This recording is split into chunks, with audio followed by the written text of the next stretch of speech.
Gonzalez found that Philippine English has the following lexical features. 1.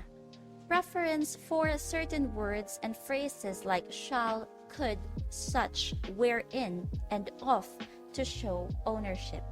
2. Unusual words and collocations, specific terms, and word combinations that may have been originally confused with other collocations, but which, because of frequent use, have become fixed combinations in their own right. For example, result to instead of result in. 3. Unusual prepositional usage, including omission of prepositions in two-word verbs, addition of prepositions to verb phrases, local use of different prepositions in noun phrases following certain verbs or adjectives. The syntactic features identified include the following. 1. Word order features, consisting of the placement of the time adverb before the place adverb, placement of the adverb between the verb and object, placement of the adverb between the noun and prepositional phrase, placement of the direct and indirect object introduced by to between verb and direct object, and other unusual adverb placements. 2. Use of articles, including absence of the definite article, unusual use of the definite articles, absence of the indefinite article. 3. Noun subcategoration, consisting of the non-pluralization of count nouns, the reclassification of General American English, mass nouns as count nouns, mass noun pluralization, pluralization of adjectival nouns in compounds. 4. Pronoun antecedent incongruence. 5. Subject-predicate incongruence. 6.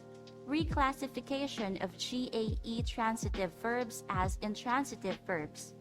And 7. Tense aspect usage, consisting of unusual use of verb forms and tenses.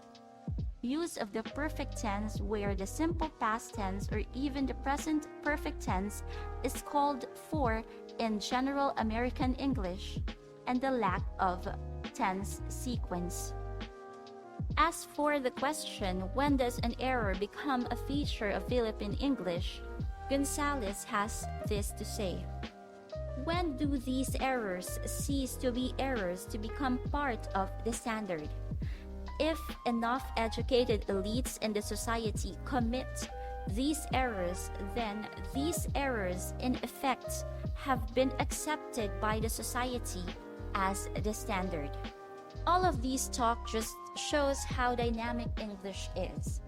Just these are some of the most important parts of some kinds of English that people from other cultures should pay close attention to. From the English used by native speakers like British, Americans, Canadians, Australians, and New Zealanders, English has changed into post-colonial varieties. These are not mistakes, especially if they have become the standard in the speech community and have been written down. As poet Jimeno Abad aptly put it, English is ours, we have colonized it too. You need to know about and understand intercultural communication because you need to be sensitive to the people around you who come from different cultural backgrounds and have their own language.